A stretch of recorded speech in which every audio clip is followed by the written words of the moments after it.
হে মালিক, তুমি আমাদের রক্ষাকারী, তুমি আমাদের রিজিক দাতা।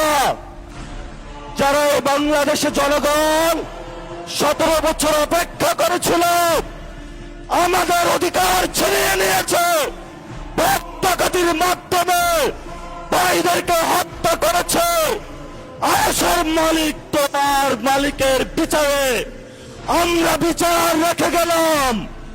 তুমি তাদের দৃষ্টান্তমূলক শাস্তি বাংলার মাটিতে জনগণের সামনে করবে। আমরা আজকে তোমার মসজিদের সামনে বিচার রেখে গেলাম। বাংলাদেশের মানুষ হতাশ হবেন না। লা তাহজান, ইন্নাল্লাহা মানা।